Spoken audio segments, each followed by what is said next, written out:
Të dashur pensionistë, e dëgjuat sot besoj kryetarin e grupit parlamentar të PS-s, famkeqin Taulant Balla, se si po u përpoq t'ju manipuloj, madje duke përdorur edhe emrin e të ëmës së tij. Më ngjan fakt se ata nxënësi që kur kthehen në shtëpi edhe i pyet mamaja çfarë note kanë marrë, në vend që të thonë ka marrë 4, thonë ka marrë 10 minus 6. Këtë gjë bëri edhe Taulant Balla me ju sot.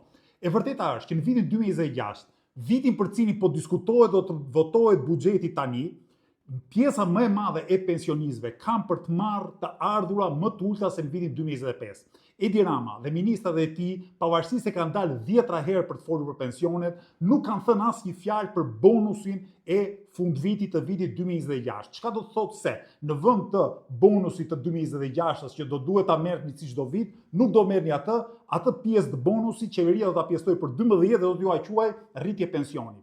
Ç'është edhe më e keqe, për shumicën e pensionistëve, ata që marrin pensione të pjesshme, rritja e pensionit në vitin 2026 ka qenë më e ulët se sa bonusi që merrin.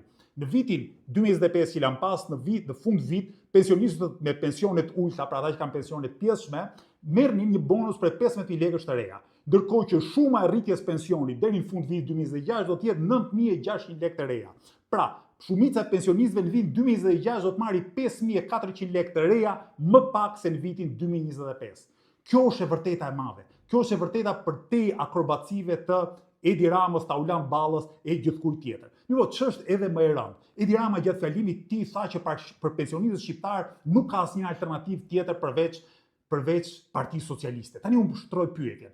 Në një vend ku pensioni mesatar është më i ulët në Evropë, sot që flasim është 180 euro, si ka guxim ky njeri dhe thotë alternativa e vetme është Partia Socialiste, Partia e Hajdutëve, partia që vjedh dhe shpërdoron mbi 1 miliard euro çdo vit, partia që i ka ministrat rradh të burg, partia e informalitetit në punë, partia e zhvillimit, të keq zhvillimit ekonomik, e punës së nënpaguar dhe e shfrytëzimit punëtorëve. Si mund të jetë kjo partia që mendon për pensionistët? E vërteta është se kjo parti në pushtet nuk ka asgjë për t'ju dhënë ju përveç gënjeshtrave dhe manipulimit. Sigurisht, ka dhe këtë premtimin që mbas 4 vjetësh, ironike kur flet për njerëz të moshuar, pensionet do bëhen 300 apo 400 euro.